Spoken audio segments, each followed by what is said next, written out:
الحمد لله رب العالمين والصلاة والسلام على أشرف الأنبياء والمرسلين. قال الله في شانه وما أرسلناك إلا رحمة للعالمين.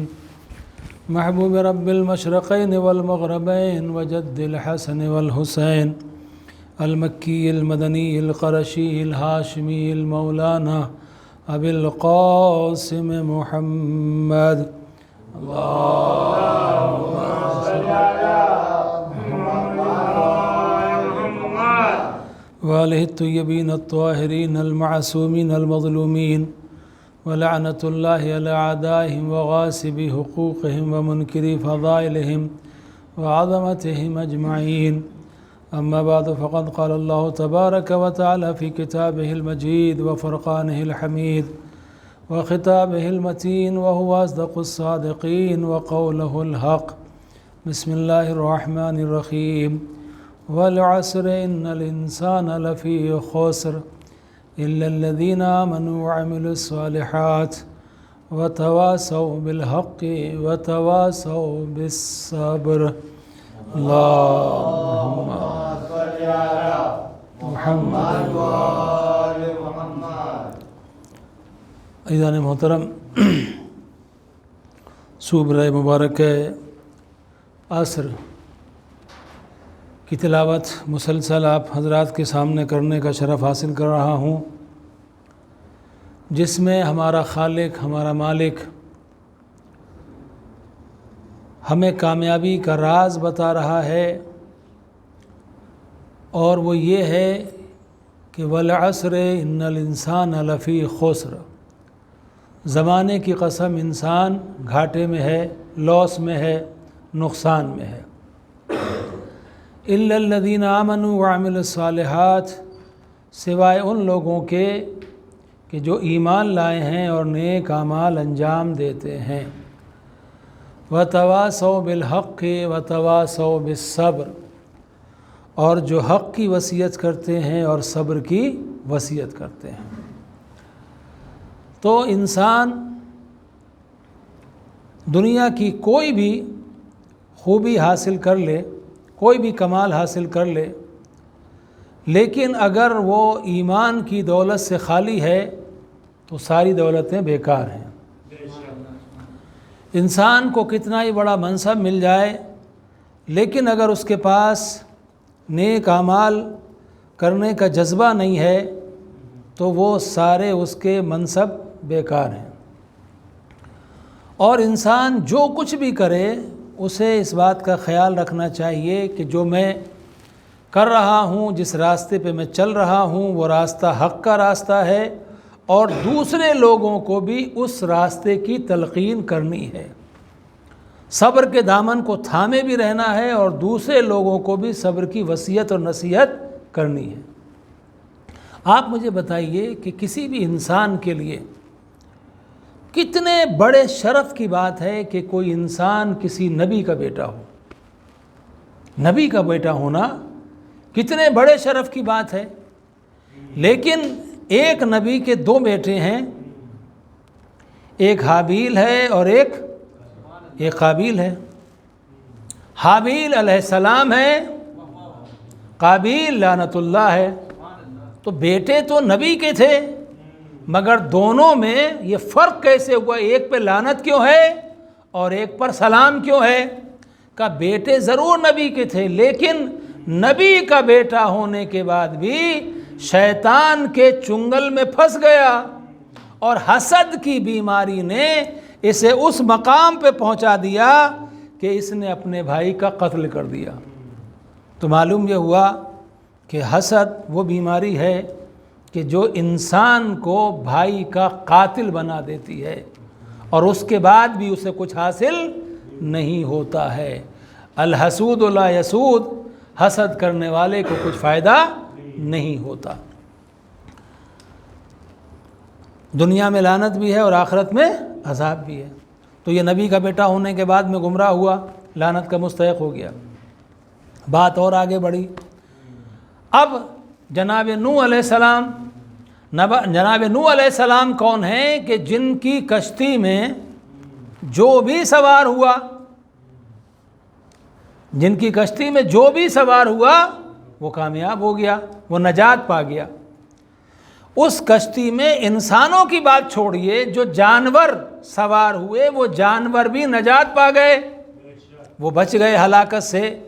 لیکن بیٹے نے کہا کہ نہیں، میں تو پہاڑ کی دامن میں پناہ لے لوں گا۔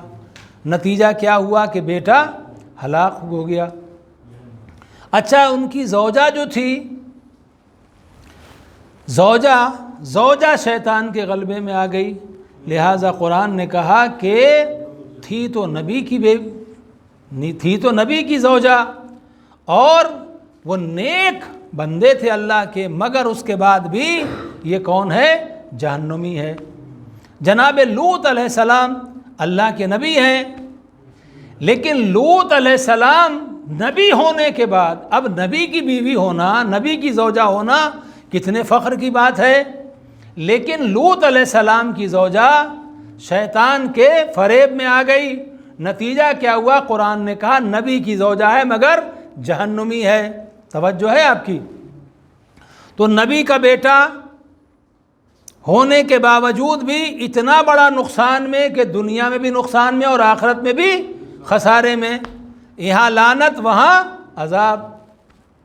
زوجہ ہے لیکن قرآن نے مذمت کی، جہاں پر نوح علیہ السلام کی تعریف قرآن کر رہا ہے وہیں زوجہ کی مذمت کر رہا ہے۔ لوط علیہ السلام کی جہاں تعریف ہے وہیں زوجہ کی مذمت کی گئی ہے، یعنی ان سب کے اوپر شیطان کا حربہ کامیاب ہو گیا اور یہ راہ حق سے دور ہو گئے۔ نتیجہ کیا ہوا کہ اللہ نے کہا جہنمی ہے۔ تو اتنی بڑی منزلت پانے کے باوجود بھی انسان نقصان میں ہو جاتا ہے۔ لیکن یہ شیطان جو تھا، اس نے دیکھا کہ میرا قبضہ نوح علیہ السلام کی زوجہ پہ بھی چل گیا، لوط علیہ السلام کی زوجہ پر بھی چل گیا، تو اس کا مطلب میں کسی کو بھی بہکا سکتا ہوں۔ تو اب یہ آ گیا بہکانے کے لیے کسے؟ جناب ابراہیم علیہ السلام کے پاس آیا، انہوں نے لعنت پڑی، بھگا دیا۔ اسماعیل علیہ السلام کے پاس آیا، لعنت پڑی، بھگا دیا۔ وہاں کامیاب نہیں ہوا چونکہ وہ نبی تھے۔ اب اس نے سوچا کہ چلو اگر ابراہیم علیہ السلام پر میرا وار کارگر نہیں ہوا ہے تو میں ان کی زوجہ کو بہکا لوں گا۔ وہاں گیا تو وہاں انہوں نے بھی لعنت پڑی اور کہا کہ بھاگ جا، تو شیطان ہے۔ تو سوال یہ پیدا ہوتا ہے کہ جناب ہاجرہ کے پاس گیا، انہوں نے لعنت پڑھ کے بھگا دیا، وہاں کامیاب نہیں ہوا، اور پہلے کامیاب کیوں ہو گیا؟ شیطان نے پھر کوشش کیوں نہیں کی؟ کا فرق یہ ہے کہ نوح علیہ السلام کی زوجہ نبی کی زوجہ تو تھی مگر نبی کی ماں نہیں تھی۔ لوط علیہ السلام کی زوجہ نبی کی زوجہ تو تھی لیکن نبی کی ماں نہیں تھی۔ ابراہیم علیہ السلام کی جو زوجہ ہے وہ نبی کی زوجہ بھی ہے، نبی کی ماں بھی ہے۔ جو معصوم کی ماں ہو اسے کوئی بہکا نہیں سکتا ہے۔ صلوات بر محمد و آل محمد۔ اللہ محمد نبی کی۔ اچھا، اب یہ نبی کی زوجہ تھی مگر معصوم نہیں تھی۔ جناب ہاجرہ نبی کی زوجہ تو تھیں اور نبی کی ماں بھی تھی مگر معصومہ نہیں تھی۔ تو معلوم یہ ہوا کہ اگر نبی کی ماں غیر معصومہ بھی ہو تب بھی اس کے اوپر شیطان کا حربہ نہیں چلتا۔ اب ان فرزندوں کا کیا کہنا، ان کی کیا شان ہوگی کہ جن کی ماں بھی معصومہ ہو، جن کا باپ بھی معصوم ہو، علی جیسا معصوم باپ ہو اور فاطمہ جیسی معصومہ ماں ہو، تو کہا پھر بیٹا ایک حسن بنتا ہے دوسرا حسین بنتا ہے۔ صلوات بر محمد و آل محمد۔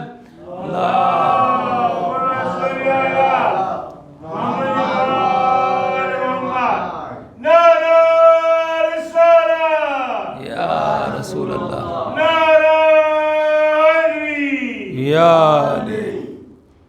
اب میں ایک جملہ کہنے کو میرا جی چاہ رہا ہے، اگر آپ لوگ جو ہے توجہ سے سن لیں، میری بات آپ تک پہنچ جائے۔ بھائی ایک جگہ بہکایا، دو جگہ بہکایا، کامیاب ہو گیا زوجہ کو، تیسری جگہ بہکانے کی کوشش کی لیکن کامیاب نہیں ہوا۔ کیوں؟ اس لیے کہ وہ نبی کی زوجہ بھی تھی، نبی کی ماں بھی تھی، کامیاب نہیں ہوا۔ لیکن میں یہ آپ سے سوال کرنا چاہتا ہوں، شیطان کا کام ہے ہر ایک کو بہکانا، تو جس نے جناب ابراہیم علیہ السلام پر کوشش کی، توجہ کیجئے گا جو عرض کر رہا ہوں بات، جناب ابراہیم علیہ السلام کو بہکانے کی کوشش شیطان نے کی، جبکہ ابراہیم علیہ السلام خلیل اللہ تھے، اللہ کے دوست تھے، نبی صرف نہیں تھے، رسول بھی تھے، اولو العزم بھی تھے۔ رسول اللہ کے بعد تمام انبیاء میں سب سے بڑا مرتبہ جناب ابراہیم کا ہے، لیکن ابراہیم علیہ السلام کو بہکانے کی کوشش شیطان نے کی، ناکام ہوا۔ اس شیطان کی ہمت کربلا میں امام حسین کے پاس آنے کی کیوں نہیں ہوئی؟ اس شیطان کی ہمت کربلا میں امام حسین کے پاس آنے کی کیوں نہیں ہوئی؟ کہا یہاں بات صرف یہ نہیں ہے، بات صرف یہ نہیں ہے کہ معصوم کے بیٹے ہیں، نہیں، معصوم کے بیٹے بھی ہیں، معصومہ کے بیٹے بھی ہیں، اور معصوم امام کے باپ بھی ہیں۔ یہاں ارے ان پر کیا، جو ان کا غلام ہو جائے اس کے اوپر بھی شیطان کا حربہ نہیں چلتا ہے۔ صلوات بر محمد و آل محمد۔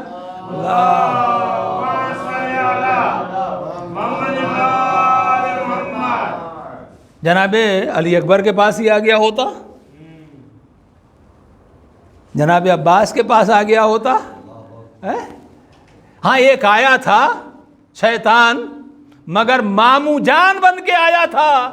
توجہ کیجئے میں کیا عرض کر رہا ہوں، بڑے پیارے ماموں جان ہیں، پیارے ماموں جان ہیں۔ یہ سارے ماموں جان پیارے نہیں ہوتے ہیں، ماموں جان وہی پیارے ہوتے ہیں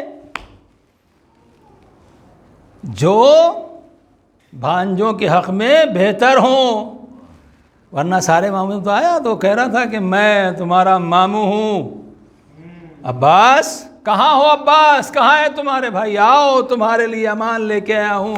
حضرت عباس نے کہا تجھ پر بھی لعنت، تیری امان پر بھی لعنت، تجھ پر بھی لعنت، تیری امان پر بھی لعنت۔ عباس بتا رہے تھے ہم ہر شیطان کی شکل کو پہچانتے ہیں، ہر شیطان کی شکل کو پہچانتے ہیں، وہ ایک ہی ابلیس نہیں تو اس سے بڑا ابلیس ہے جو امام وقت کے خلاف بات کرنے کے لیے آئے، وہ شیطان ہوتا ہے، چاہے کل بات کر رہا ہو چاہے آج بات کر رہا ہو۔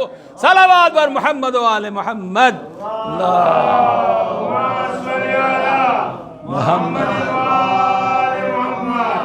یہاں کسی کا حربہ نہیں چلا، کربلا میں حربہ نہیں چلا،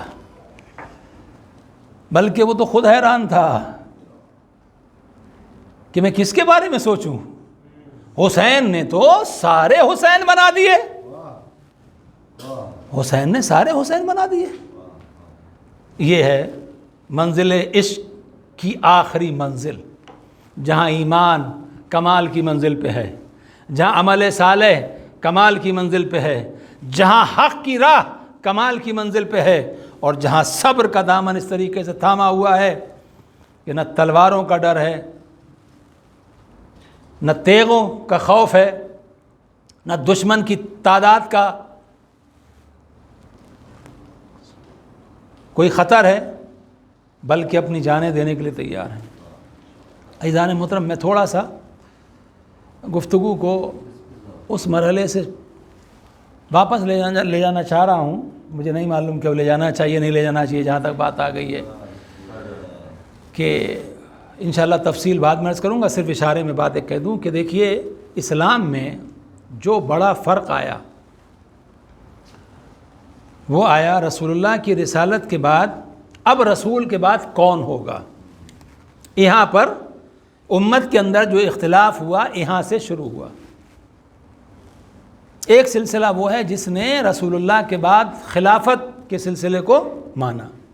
اب میرا ایک سوال ہے، یہ باتیں میں بہت ساری اس لیے کہہ رہا ہوں کہ یہ جو ہمارے بچے ہیں یہ بھی اس چیزوں کے اوپر غور کریں کہ ہم شیعہ اس لیے نہیں ہیں کہ ہم شیعہ کے گھر میں پیدا ہوئے ہیں، نہیں، ہمیں شکر کرنا چاہیے۔ ہمارے شکر کرنے کے لیے بہت بڑی بات یہی ہے۔ تو سوال یہ ہے کہ اگر رسول اللہ کے بعد ہدایت کی ضرورت نہیں تھی، بہت توجہ کیجیے گا، رسول اللہ رسول آخر ہیں، فائنل پروفٹ ہیں، اب کوئی رسول آنے والا نہیں ہے، دین مکمل ہو گیا، نعمتیں تمام ہو گئیں، قرآن نازل ہو گیا، اب کسی کی ضرورت نہیں ہے۔ اگر ضرورت نہیں تھی تو پھر کسی کو خلیفہ بنانے کی یا ماننے کی ضرورت کیوں ہوئی؟ اب خلیفہ بنایا، 1 2 3 4، اکثریت یہ کہتی ہے کہ 4 خلیفہ ہوئے، کچھ لوگ کہتے ہیں کہ نہیں، امام حسن علیہ السلام کی خلافت بھی مسلم ہے کیونکہ سب نے ان کی بیعت کی تھی۔ تو بہرحال یہ جو کہا جاتا ہے 4 خلیفہ راشد ہیں، تو یہ 4 تھے، یعنی اس کا مطلب کہ رسول اللہ کے بعد بھی ضرورت ہے کہ کوئی دین کو سمجھانے والا، کوئی دین کی حفاظت کرنے والا ہونا چاہیے۔ تو اب مجھے بتائیے کہ رسول اللہ کے دور کے بعد، رسول اللہ کے فوراً بعد اگر کسی کی ضرورت تھی تو اب جتنا زمانہ بڑھتا جائے گا اتنی ضرورت اور زیادہ ہوتی جائے گی، کیونکہ وہ زمانہ تو وہ تھا جس میں سارے لوگ، اکثر وہ تھے جنہوں نے رسول اللہ کو دیکھا تھا، ان کی حدیثیں سنی تھیں، ان کو عمل کرتے ہوئے دیکھا تھا، لہٰذا یہ خلافت کا سلسلہ جاری رہنا چاہیے تھا، آج بھی ہونا چاہیے تھا۔ یا تو آپ یہ کہہ دیجئے کہ اب مسلمانوں کو ہدایت کی ضرورت نہیں ہے، اب سارے مسلمان پرفیکٹ ہو گئے، ضرورت نہیں ہے۔ اگر ضرورت ہے تو پھر خلافت کا سلسلہ ہونا چاہیے، تو پھر 4 کے بعد پہنچا 5واں خلیفہ، 6واں خلیفہ، یہ سلسلہ ہونا چاہیے تھا۔ اب سلسلہ بند ہو گیا تو پھر انسان کہاں جائے؟ اگر ضرورت ہے تو انسان کہاں جائے؟ اب رسول اللہ سے پوچھئے تو رسول اللہ نے بتایا کہ دیکھو، قرآن اللہ کی کتاب ہے، معجزہ ہے، میرے اوپر نازل ہوئی ہے، لیکن میں اس قرآن کو تنہا چھوڑ کر نہیں جا رہا ہوں۔ انی تارکن فیکم الثقلین کتاب اللہ و عطرتی اہل بیتی، میں 2 چیزیں چھوڑ کے جا رہا ہوں، ایک اللہ کی کتاب ہے، دوسرے میرے اہل بیت۔ اہل بیت کون ہیں؟ میدان میں لے جا کے دکھا دیا کہ دیکھو، پہچان لو چہرے یہ ہیں، اور کسی تفسیر کی بات مت کرنا، کسی حدیث کی بات مت کرنا، قرآن کی یہ آیت پڑھ لینا، نبی کسے لے کے آئے ہیں؟ اپنے بیٹوں کو لے کے آئے ہیں، اپنی عورتوں کو لے کر آئے ہیں، اپنے نفسوں کو لے کر آئے ہیں، نفسوں کو نہیں لائے، صرف ایک نفس کو لے کر آئے، عورتوں کو لے کر نہیں آئے، صرف ایک عورت کو لے کر آئے، اور بیٹوں کو 2 کو لے کے آ گئے، پہچان لو یہ ہیں، دین پہ وقت پڑا تھا، انہیں لے کے آیا ہوں۔ اس کے بعد ہر مرحلے میں پہچنواتے رہے، غدیر خون میں اعلان کر دیا کہ جس کا میں مولا ہوں اس کا یہ علی مولا ہے۔ اپنے اہل بیت کی منزل، چادر اوڑھ کے لیٹ گئے، اہل بیت جمع ہو گئے، چادر میں ہاتھوں کو پھیلا دیا، اللہم ان ہؤلاء اہل بیتی و خاصتی و حامتی لحمہم لحمی و دمہم دمی، میرے معبود یہ میرے اہل بیت ہیں، ان کا گوشت میرا گوشت ہے، ان کا خون میرا خون ہے، جس سے ان کی سلو اس سے میری سلو، جن سے ان کی جنگ اس سے میری جنگ۔ اب کون ہے یہ؟ ٹھیک ہے، اس کے بعد اللہ سبحانہ و تعالیٰ نے کہا اگر یہ تمہارے ہے یا رسول اللہ، اے میرے حبیب، یہ تمہارے اہل بیت ہیں تو پھر ان کی شان الگ ہے۔ انما یرید اللہ لیذہب عنکم الرجس اہل البیت ویطہرکم تطہیرا، اللہم صلی علی محمد۔ تو یہ اہل بیت پہچانوا دیا نا۔ بہرحال اب میں تفصیل میں جاؤں تو کتنی حدیثیں پیغمبر نے فرمائیں، کتنی آیتیں نازل ہوئیں، سب کو سمیٹ کے ایک بات کہہ رہا ہوں کہ ضرورت تو ہے امت کو، اگر ضرورت نہ ہوتی تو میں نے عرض کیا کہ پھر خلافت کا سلسلہ قائم نہیں ہوتا۔ لیکن اب ایک بات یہ ہے کہ چاہیں آپ خود بنا لیجئے یا جنہیں اللہ نے بنایا ہے ان کو مان لیجئے، یہ آپ کی مرضی ہے۔ تو پیغمبر نے تو بتا دیا، اپنی کتابوں کی، شیعہ کتابوں کی چھوڑ دیجئے بات، اہل سنت کی جو کتب ہیں ان میں دیکھ لیجئے، پیغمبر نے فرمایا میرے بعد میرے 12 حاکم ہوں گے، 12 نائب ہوں گے، الگ الگ الفاظ، 12 خلیفہ ہوں گے، 12 امام ہوں گے، اور یہ بھی بتا دیا کہ وہ مولا علی علیہ السلام کے بعد جو ہے سب کے سب اولاد حضرت زہرا سلام اللہ علیہا سے ہوں گے۔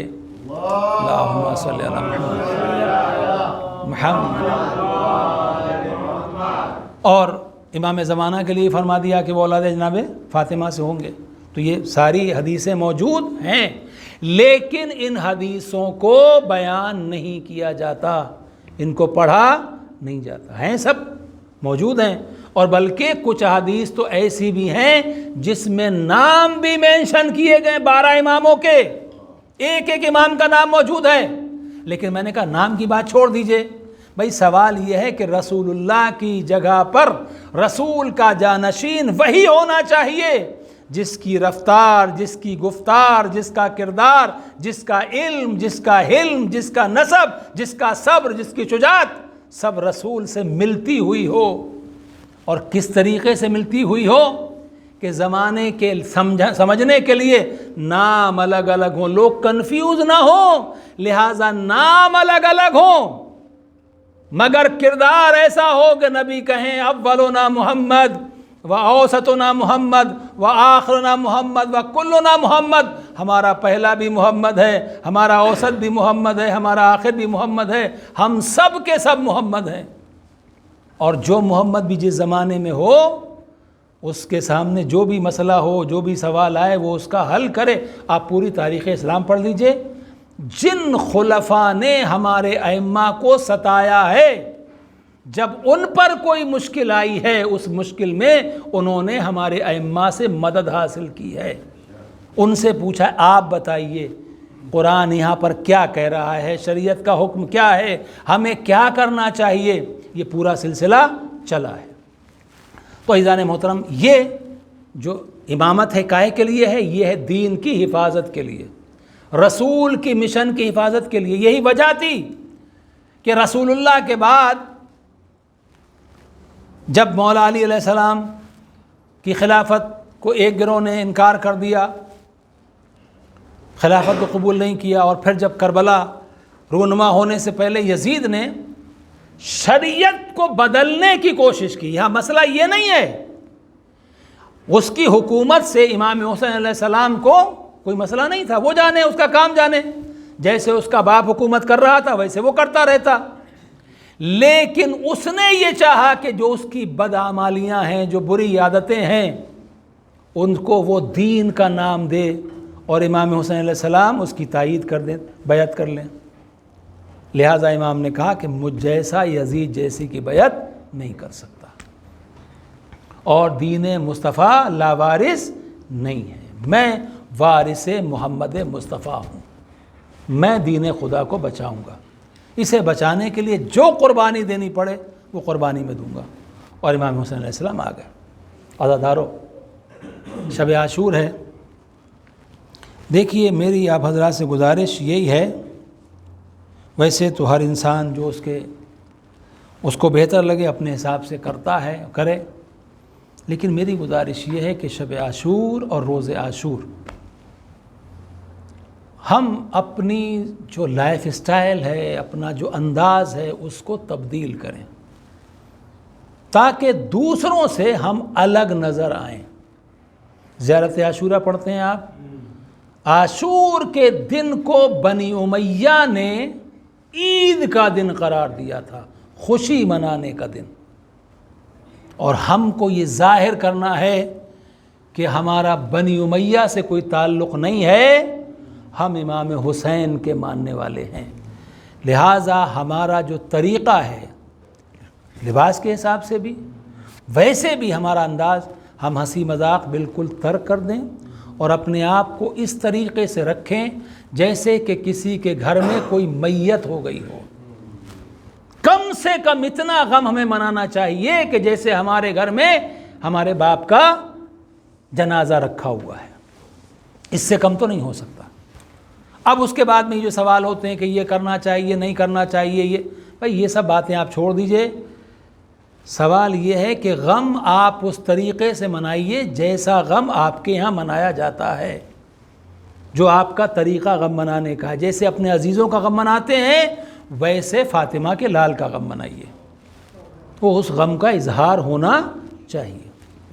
اب غم منانے کے ہر علاقے میں جو ہے کچھ الگ الگ کسٹمز ہوتے ہیں، کچھ طریقے ہوتے ہیں، اگر وہ شریعت کے خلاف نہیں ہے تو آپ کوئی بھی غم کا طریقہ اختیار کیجئے، وہ آپ کو انشاءاللہ اجر و ثواب کا باعث ہوگا۔ میں صرف ایک اشارہ کر کے بات کو آگے بڑھاتا ہوں کہ کیسے غم منانا چاہیے۔ جناب ام سلمہ کی جو مشہور روایت ہے کہ جناب ام سلمہ کہتی ہیں کہ عاشور کے دن میری آنکھ لگ گئی، میں صبح سے بے چین تھی، مضطرب تھی، اور بار بار جا کے میں اس بوتل کو، شیشی کو اٹھا کے دیکھ رہی تھی جس کے اندر خاک کربلا رکھی ہوئی تھی جو رسول اللہ مجھے دے کے گئے تھے۔ میرا دل اتنا بے چین تھا، اور اس کے بعد ایک وقت وہ آیا کہ جب میری ذرا سی آنکھ لگی، اور جیسے ہی آنکھ لگی تو میں نے کیا دیکھا کہ مرسل اعظم تشریف لائے ہیں اور رسول اللہ کا سر کھلا ہوا ہے، سر پر خاک پڑی ہوئی ہے پیغمبر کے، اور رسول آنسو بہا رہے ہیں اور کہہ رہے ہیں ام سلمہ تم سو رہی ہو، میں مقتل حسین سے آ رہا ہوں، میرا حسین شہید کر دیا گیا۔ تو ہمارا جو چہرہ ہے اس پہ غم کے آثار ہونے چاہیے، ہم اپنے بالوں کے اندر کنگھی نہ کریں، شانہ نہ کریں، پریشان حال جیسے انسان ہوتا ہے ویسے ہم کو رہنا چاہیے۔ عزیزو بہت، اور یہ جو شب ہے نا، یہ شب بھی بہت مصیبت کی شب ہے، مجھے بہت زحمت نہیں دینا ہے آپ کو، اس لیے جلدی سے میں کوشش کر رہا ہوں آپ کی زحمت تمام کروں، کہ یہ شب وہ تھی کہ جو امام حسین علیہ السلام کے جتنے بھی اصحاب تھے ان کے سب کے خیمے دور دور تھے، کوئی آل محمد کے قریب نہیں تھا، بنی ہاشم کے خیموں کے۔ وہاں کیا سلسلہ تھا کہ سب سے آگے حضرت عباس علیہ السلام کا خیمہ، پھر امام حسین علیہ السلام کا خیمہ، پیچھے جناب زینب کا خیمہ، امام زین العابدین علیہ السلام کا خیمہ، ادھر جناب قاسم کا خیمہ، سارے بنی ہاشم کے خیام قریب قریب تھے، اصحاب کے خیمے دور تھے، تاکہ مستورات بنی ہاشم کو ہماری وجہ سے زحمت نہ ہو۔ لیکن جب عاشور، جب 9 محرم کا دن آیا اور فوجیں قریب آنا شروع ہوئی، شمر وہ خط لے کے آیا عمر سعد کے لیے کہ عمر سعد یا تو حسین سے بیعت لے ورنہ سر قلم کر دے، اور اگر یہ نہیں کر سکتا تو پھر فوج کی کمان شمر ذی الجوشن کو سونپ دے، چھوڑ دے تو۔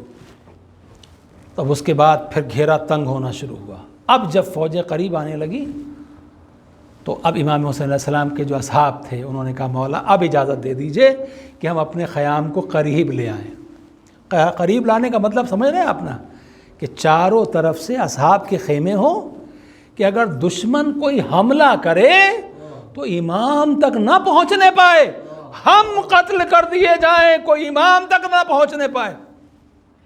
اسی لیے اصحاب حسینی کا جو مرتبہ سب سے بلند ہے نا، کہ وہ یہ سوچ رہے ہیں کہ ہمارے سب قتل ہو جائیں مگر حسین کا کوئی بچہ شہید نہ ہونے پائے۔ عزاداروں، اور پھر اس کے بعد وہ مرحلہ بھی آیا شب عاشور میں کہ جب امام حسین علیہ السلام نے اپنے اصحاب کو جمع کیا، اور جمع کرنے کے بعد میں فرمایا کہ میں اپنی بیعت کو اٹھائے لیتا ہوں، تم نے میری بیعت کی ہے، میں بیعت کو اٹھا رہا ہوں، جاؤ چلے جاؤ۔ لیکن نہیں گئے۔ امام فرماتے ہیں دیکھو یہ میرے خون کے پیاسے، مجھے قتل کرنا چاہتے ہیں، تم چلے جاؤ، تمہیں کوئی روکے گا نہیں، لیکن کوئی نہیں گیا۔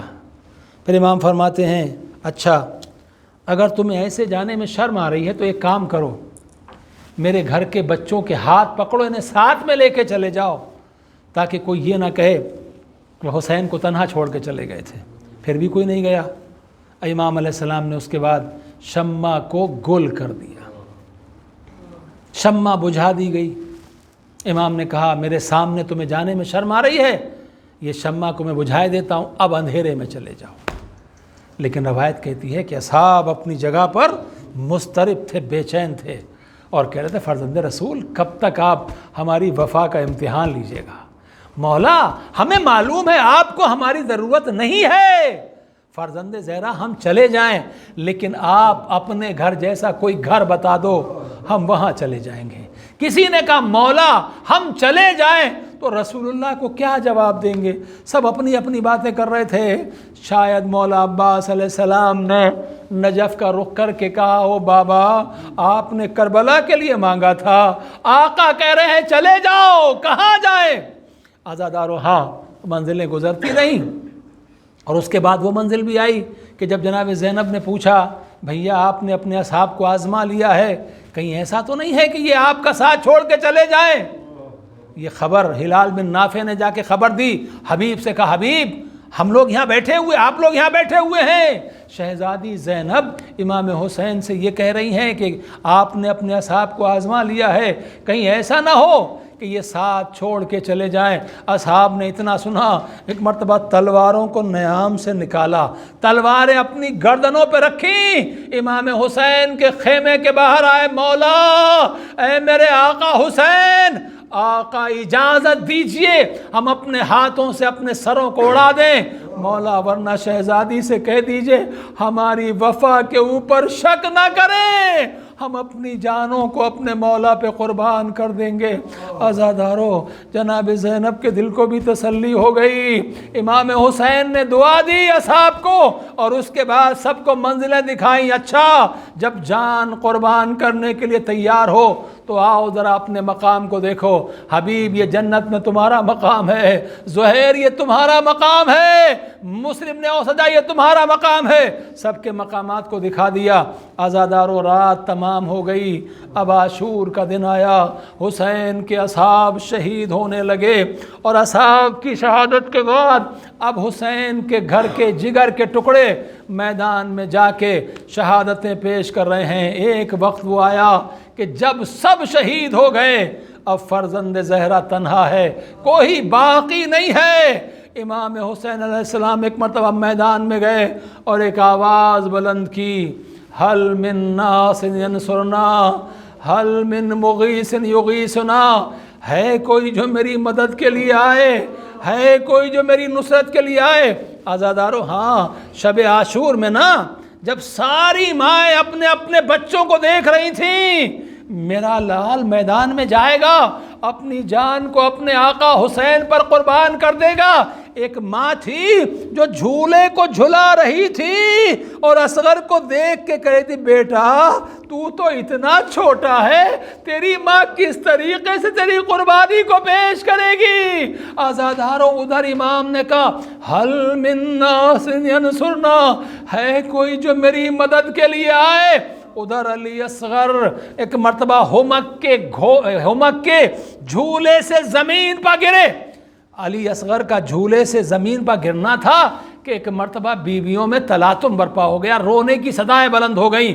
امام در خیمہ پر آئے، آواز دی بہن زینب میں نے کہا تھا جب تک حسین زندہ ہے گریہ نہ کرنا، اے بہن ابھی میں موجود ہوں، رو کیوں رہی ہو؟ رونے کا سبب کیا ہے؟ جناب زینب کہتی بھیا آپ نے آواز استغاثہ بلند کی، علی اصغر نے اپنے آپ کو جھولے سے گرا دیا، اتنا سننا تھا، آپ سمجھے نا؟ عزادارو جو بول سکتا ہے وہ امام کی آواز پہ کہتا ہے لبیک یا حسین، لبیک یا مولا۔ اصغر بول نہیں سکتے تھے، جھولے سے گرا کے کہا لبیک یا حسین۔ اے بابا یہ نہ سمجھنا کہ ابھی کب کوئی جانثار باقی نہیں ہے، بابا ابھی تیرا لال باقی ہے، ابھی چھوٹا علی باقی ہے، اس کی قربانی بھی تجھے پیش کرنا ہے۔ امام آگے بڑھے، کہا ام رباب بچہ بہت پیاسا ہے، بچہ بہت پیاسا ہے، اگر تم اجازت دو میں بچے کو لے کے میدان میں جاتا ہوں، اس کے لیے پانی کا سوال کرتا ہوں، شاید اشقیا اس کو تھوڑا سا پانی پلا دیں۔ ام رباب نے بچے کو تیار کیا، رباب جانتی تھی اصغر جا تو رہے ہیں لیکن واپس زندہ نہیں آئیں گے، واپس زندہ نہیں آئیں گے۔ ارے 6 مہینے کے بچے کو ام رباب نے ہاتھوں سے سجایا، قربانی کو سجا رہی ہے، اس کے بعد امام کے ہاتھوں پہ دیا، مولا یہ آپ کی امانت آپ کے حوالے۔ امام نے اصغر کو لیا، چلے۔ دھوپ بہت تیز تھی، تیز دھوپ تھی، چھوٹا بچہ، پیاسا بچہ، امام فرماتے جس کی ماں کا دودھ بھی خشک ہو گیا ہے، ارے اتنا پیاسا بچہ ہے، لہٰذا امام نے ابا کا دامن اوپر سے کر لیا تاکہ تھوڑی دھوپ کی تمازت کم پڑے۔ اشقیا سمجھے حسین میں اب مقابلہ کرنے کی طاقت نہیں رہی، اب عباس تو شہید ہو گئے، علی اکبر تو مارے گئے، لوگ کہہ رہے ہیں حسین قرآن لے کے آ رہے ہیں، حسین اب صلح کرنا چاہتے ہیں۔ لیکن جب امام آگے بڑھے، ایک مرتبہ ابا کے دامن کو ہٹایا، کیا دیکھا؟ قرآن صامت تو نہیں تھا، قرآن ناطق کا ایک ٹکڑا حسین کے ہاتھوں پہ تھا۔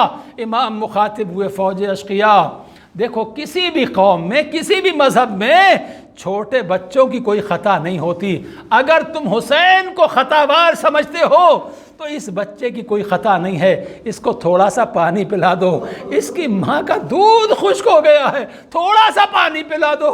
کوئی آگے نہیں بڑھا۔ امام نے کہا اچھا تم یہ سمجھتے ہو کہ اس کے بہانے سے میں پانی پی لوں گا؟ لو میں بچے کو جلتی ہوئی زمین پر لٹا دیتا ہوں، اسے اپنے ہاتھوں سے پانی پلا دو۔ لیکن کوئی آگے نہ بڑھا۔ آزادارو، ابھی میں نے آپ سے عرض کیا نا کہ دھوپ بہت تیز تھی، ارے امام نے ابا کا سایہ کر لیا تھا، ارے اس تپتی ہوئی دھوپ میں، تپتی ہوئی ریت پہ علی اصغر کو لٹا دیا۔ کوئی اپنے ہاتھوں سے پانی پلا دو، لیکن کوئی آگے نہ بڑھا۔